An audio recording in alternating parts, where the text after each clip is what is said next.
ഗോതമ്പ്, നെല്ല്, ചോളം, പയർവർഗ്ഗങ്ങൾ എന്നിവ ഇന്ത്യയിലെ പ്രധാന 4 ഭക്ഷ്യവിളകളാണ്. 2022-23 കണക്കുകൾ പ്രകാരം ഇവയുടെ ഉൽപ്പാദനത്തിൻ്റെ തോതനുസരിച്ചുള്ള ശരിയായ സ്ഥാനക്രമം കണ്ടെത്തുക. ഭക്ഷ്യവിളകൾ: ഗോതമ്പ്, നെല്ല്, ചോളം, പയർവർഗ്ഗങ്ങൾ.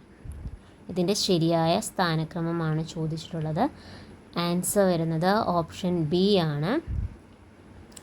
1-ാം സ്ഥാനത്ത് നെല്ല്, 2-ാം സ്ഥാനത്ത് ഗോതമ്പ്, 3-ാം സ്ഥാനത്ത് ചോളം, 4-ാം സ്ഥാനത്ത് പയർവർഗ്ഗങ്ങൾ.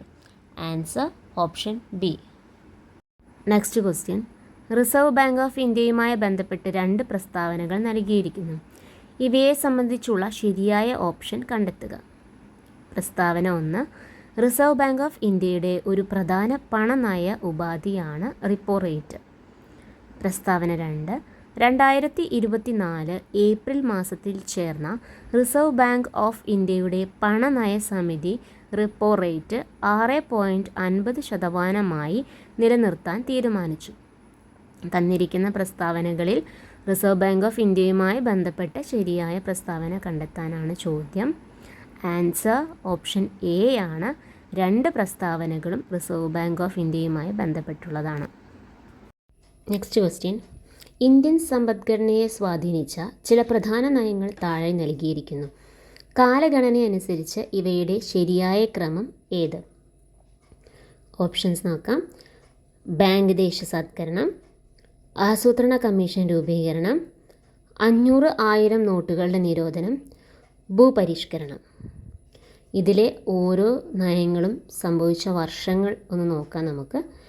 ബാങ്ക് ദേശസാൽക്കരണം നടന്നത് 1969-ലാണ്. ആസൂത്രണ കമ്മീഷൻ്റെ രൂപീകരണം നടന്നത് 1950-ലാണ്. 500,000 നോട്ടുകളുടെ നിരോധനം നടന്നത് 2016-ലാണ്. ഭൂപരിഷ്കരണം നടന്നത് 1963-ലാണ്.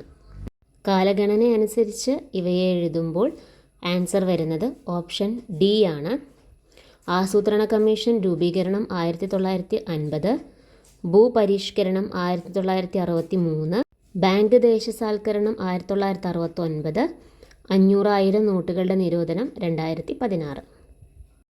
നൽകിയിരിക്കുന്ന പ്രസ്താവനകൾ ശ്രദ്ധിച്ച് ശരിയായ ഓപ്ഷൻ തിരഞ്ഞെടുക്കുക. പ്രസ്താവന 1.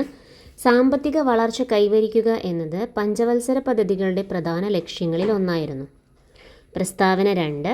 രാഷ്ട്രത്തിൻ്റെ സാമ്പത്തിക വളർച്ചയ്ക്ക് അടിത്തറ പാകിയതും ത്വരിതപ്പെടുത്തിയതുമായ നിരവധി പഞ്ചവത്സര പദ്ധതികൾ 12 പഞ്ചവത്സര പദ്ധതികളിലൂടെ രാജ്യത്ത് നടപ്പിലാക്കി.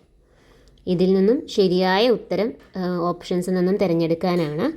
ഇതിൻ്റെ ആൻസർ വരുന്നത് ഓപ്ഷൻ എ ആണ്. പ്രസ്താവനകൾ 1ഉം 2ഉം ശരിയാണ്. പ്രസ്താവന 1ൻ്റെ വിശദീകരണമാണ് പ്രസ്താവന 2.